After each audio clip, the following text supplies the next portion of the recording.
responsabilidade hoje aqui. Eu acho que todo mundo que está aqui sabe que tem lipedema, mas talvez tenha muita gente online que quer saber se tem e não tem acesso a um médico que entenda sobre o assunto, né? E vive com aquela angústia que a Elisângela falou, que não chegou ainda ao fim do túnel, porque nem sabe, não sabe se tem, se não tem. E o meu objetivo aqui é trazer de uma maneira mais prática como que vocês podem ajudar outras pessoas que não sabem se tem, e você que está assistindo em casa, como que você pode ter certeza, porque o lipedema, o diagnóstico é clínico, você não precisa de exame. Então cada uma, na maioria dos casos, vai conseguir se autodiagnosticar, tá? Bom, essa sou eu sou dermatologista, vou contar para vocês um pouquinho da minha história. Eu sou amazonense, eu nasci em Manaus e vim para cá para continuar meus estudos. Fiz minha faculdade lá na Universidade Federal do Amazonas, morei em Araraquara durante um ano, trabalhando e fazendo uma pós-graduação em saúde da família, então eu trabalhava num postinho em Araraquara. E depois eu vim para São Paulo para fazer clínica médica e depois eu fiz dermatologia. Então vocês já sabem, mas para quem não sabe, o que é o lipedema? É uma doença de gordura. Não é má circulação, é gordura, tá? Uma doença da gordura. E por que a dermatologia fala sobre lipedema? Porque a gente cuida da pele e o tecido celular subcutâneo faz parte, tá? Do nosso órgão pele. Então é uma doença da gordura que reveste o corpo, principalmente das pernas, mas vocês sabem que pode atingir os braços também. E acontece um acúmulo desproporcional. Eu adoro falar que essa palavra desproporção é a chave do lipedema. E além dessa desproporção, vai ter inflamação, pode ter inchaço, pode ter dor e vai ter retenção de líquido. Então acho que desde que a gente é bem mais nova, a gente sente que a gente fica com uma retenção de líquido mais fácil do que as nossas amigas, né? Ah, essa sou eu, tá? Antes da cirurgia. Quem que tem? Mulheres, né? A gente sabe do papel do estrogênio no lipedema, então a gente é cheia de estrogênio e isso faz com que nós sejamos as principais vítimas dessa doença. Geralmente o início da doença vai ser nessas fases da mulher, típicas da mulher, né? Puberdade, gestação, menopausa, início de uso de anticoncepcional também. Mas os homens também podem ter lipedema. E se você for procurar nas bases científicas, sempre aparece assim, muito raro em homem. Quando dá em homem, é um homem que tem alteração de hormônio, é um homem que tem problema no fígado, que geralmente esses homens que têm problema no fígado vão ter problemas hormonais. Porém, eu acredito que se a mulher já é pouco diagnosticada com lipedema, os homens são menos ainda, tá?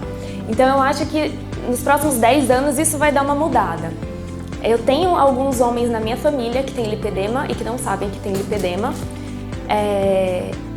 justamente por a gente não ter essa coisa na literatura de que realmente e eles não têm estrogênio, então eles não têm inflamação.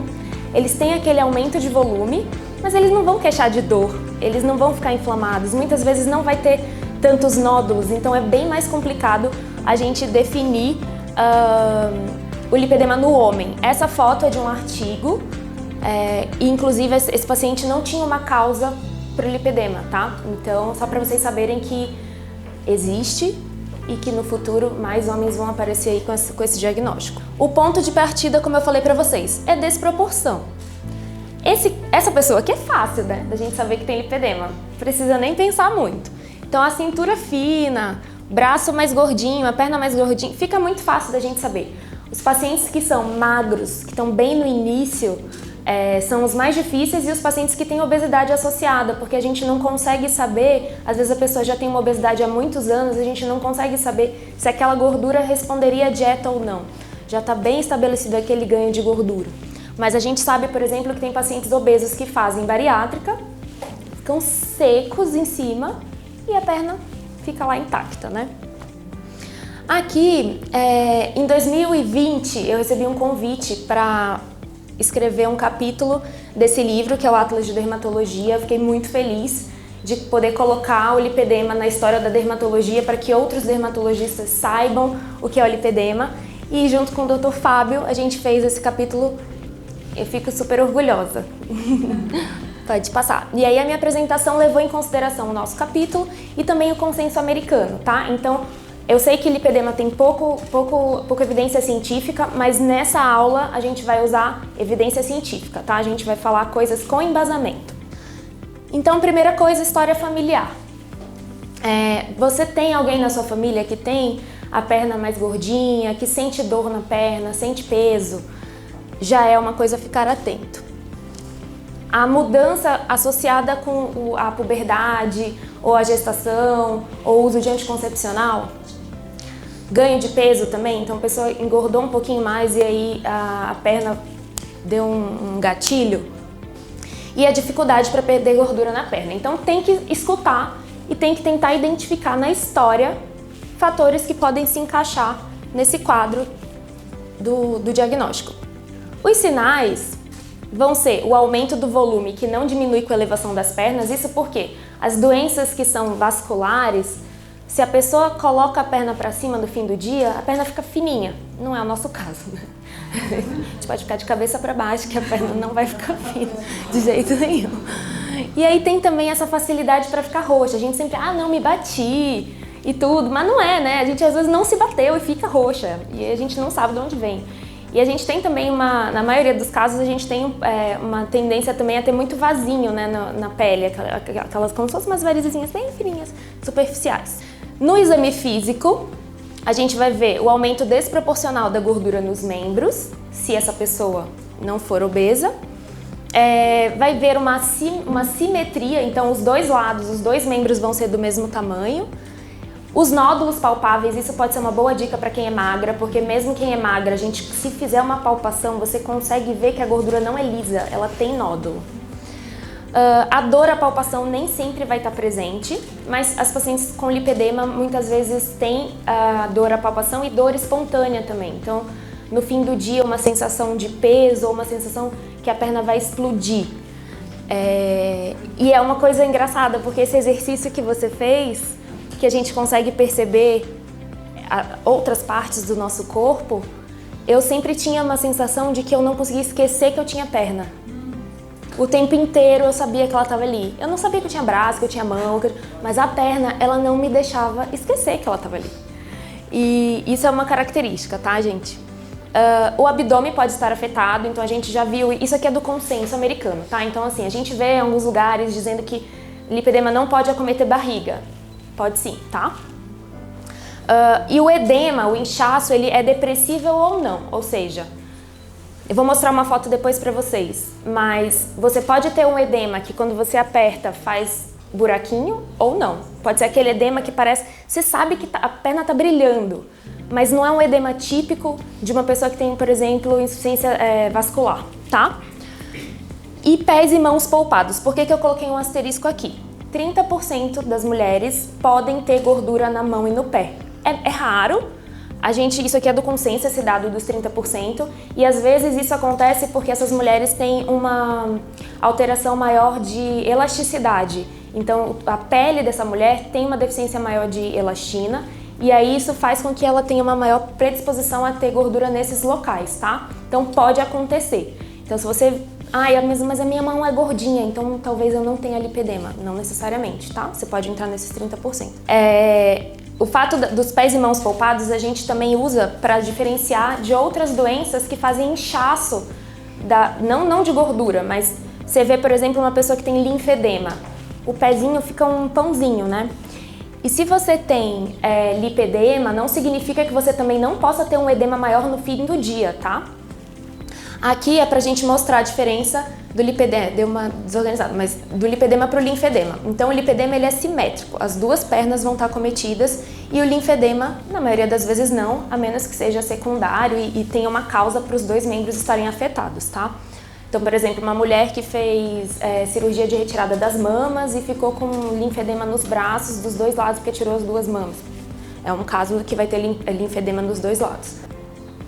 Esse aqui é o inchaço que eu trouxe para vocês, tá? Isso tá no consenso, então pode fazer esse furinho ou não quando aperta. Pode ter os dois tipos de inchaço.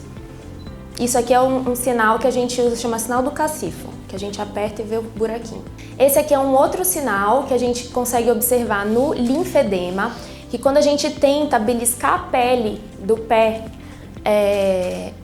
No lipedema a gente consegue, a gente tem uma mobilidade da pele, e no caso do linfedema não, fica tão duro, tão infiltrado que não consegue, tá? Essa sou eu novamente, e aqui a gente tem o sinal do manguito, né? A gente vê, é o sinal do cuff em inglês. Você tá vendo que tem como se fosse um elásticozinho, como se tivesse uma dobrinha? Isso é pura gordura, tá, gente? Que não existe mais, mas graças ao Dr. Fábio, mas existia. E às vezes você consegue observar o sinal do cuff ficar mais evidente no fim do dia. Então de manhã parece que ele não é tão evidente, mas ao fim do dia, como a gente pode inchar também ao longo do dia, ele fica mais evidente. Existem várias comorbidades que podem estar associadas, né? São doenças que vêm associadas com lipedema. 50% das mulheres podem ter uma hipermobilidade das articulações. Não sei se é o caso de vocês, se vocês quiserem testar. Tentem encostar o dedo no braço. Eu não tenho. Então tem gente que encosta aqui, ó. O cotovelo dobra completamente. Então 50% dos casos pode ter, tá? E isso gera um problema. Isso gera um problema porque, assim, nesses casos, as pessoas que têm essa frouxidão dos tecidos, elas vão ter um pouco menos de estabilidade nas articulações. Então, tem mais risco de lesionar aquelas articulações, tá? Então, essas pessoas precisam ter um cuidado maior, evitar determinados tipos de exercício ou fortalecer mais a musculatura para manter as articulações no lugar. A perda de elasticidade do tecido é uma coisa que é impressionante. A gente com 20 anos é flácida. A gente vê as nossas amigas e elas não são flácidas e a gente já é. E essas pessoas que têm essa mobilidade articular podem ter também a pele mais macia. Então você pega no braço da pessoa, sabe aquela pessoa que é gostosa de pegar, assim, que tem uma pele fofinha, macia? Isso pode acontecer também. Não é em todo mundo, mas é um sinal, fiquem atentas. O linfedema pode estar associado nos casos mais graves, né? Conforme... e tem uma coisa também. O linfedema, que a gente sempre vê e fica apavorada, né? Quando a gente descobre que tem linfedema, coloca no Google e vê aquele último estágio lá horroroso. O linfedema, ele tá mais associado à obesidade. Então, a gente precisa tratar a obesidade, tá? Não por uma questão estética, mas por uma questão, inclusive, de impedir que o nosso lipedema progrida. Outras doenças metabólicas podem estar associadas, hipertensão pode estar associada, dor de cabeça. Tem um trabalho que avaliou 10 anos pacientes com lipedema e viu as comorbidades, tá? Então, depressão, transtorno de imagem, que mais? Obesidade, diabetes não está num dos primeiros, tá? Então, mas outras doenças metabólicas podem estar associadas e as doenças vasculares também. Então, não é porque você tem lipedema, é uma doença da gordura, então eu não tenho varizes. Você pode ter, tá? Pode passar. Aí, quais são os tipos? Isso aqui todo mundo gosta de saber, porque todo mundo quer saber qual é meu tipo, né? Onde eu tô. Mas o tipo 1, ele vai acometer da cicatriz umbilical até o quadril basicamente. O tipo 2 vai mais até a coxa. O tipo 3 vai acometer a perna inteira, que era o meu tipo. Vai lá da cicatriz umbilical até o tornozelo. O tipo 4 é o dos braços. E o tipo 5 só do joelho para baixo. Esse é o mais raro de todos. Os estágios, isso aqui eu gosto de bater muito na história dos estágios, porque as pessoas acham que o estágio tem a ver com volume, e não tem. Você pode ter uma perna super volumosa e estar no estágio 1, tá? O estágio tem a ver com o quê? Com a pele. Por isso que eu estou aqui. Então, tem a ver com a alteração que a inflamação vai causar na pele. Então, o tipo 1, ele vai ter uma pele mais lisa, os nódulos não são perceptíveis. Se você palpar, você vai conseguir encontrar, mas a pele é uma pele mais lisa, com pouca alteração de fibrose, tá? O tipo 2, a gente já começa a ver esse processo de fibrose, essa alteração de mais aspecto de celulite. E o tipo 3, além desse aspecto, a pele vai ficando mais frouxa e vai tendo uns saquinhos de gordura. Como a pele está mais inflamada e mais frágil, essa gordura vai pulando. Então você consegue ver, você até consegue apertar assim e ela é molinha, como se fosse num saquinho. E o estágio 4 é o lipolinfedema, que é a associação com o linfedema, né? Aqui eu trouxe essa foto do nosso Atlas, tá? Esse estágio 4, essa foto é interessante porque mostra muito a desproporção, né? A gente consegue ver. E aí tem algumas características que são bem típicas também. Essa bolsinha aqui, ó, no quadril, é bem característica do lipedema. Aqui o sinal do cuff a gente consegue ver bem. Pode passar. Esse daqui é do consenso, tá? Então, mesma coisa, estágio 1, estágio 2, estágio 3. Pode passar. Aqui são outras alterações que você pode ver, tá no consenso, que é o seguinte. Aqui o tecido, ele fica frouxo em cima do cotovelo, então isso é um sinal, tá? O aumento do braço. Pode ter livedo, então não sei se vocês têm, mas sabe quando a gente tá com frio, que aparece uma redinha meio roxa assim na perna? Isso se chama livedo, também está associado. Isso daqui é super interessante, ó, o tendão de Aquiles some. Só que não é por inchaço, é por gordura. Ali de novo o sinal do cuff, com a perna mais em coluna. Mas ó, pode ter lipedema sem cuff, pode ter lipedema sem tornozelo grosso. Às vezes a pessoa acha que porque não tem um tornozelo grosso não é lipedema. E essa pronação a movimentação, tem muitas pacientes com lipedema que tem essa alteração da pisada por conta dessa alteração das articulações, tá? Aqui eu trouxe fotos características. Essa gordura aqui na frente da perna é muito típica. Isso não é para existir, tá? Então, se você tem isso, grandes chances de ser lipedema. E aqui a gordurinha em cima do... O cotovelo quase some, ó. Né? O cotovelo é como se fosse nosso joelho, né? Então, aqui eu não sei se vocês vão conseguir ver, mas ó, eu era um tipo 3, de 1 para 2, então eu tinha bastante fibrose, principalmente nas laterais do quadril.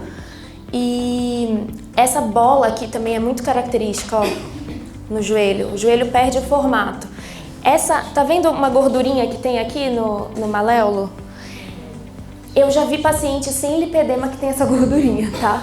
Mas ela também acende um alerta pra gente ficar de olho. E aqui a gente consegue ver também a gordura na frente da perna, tá vendo? Que eu tinha falado pra vocês. E olha o roxo aqui, aleatório, ó, um roxinho. Pode passar. Eu acho que é isso. Obrigada, espero que eu tenha ajudado.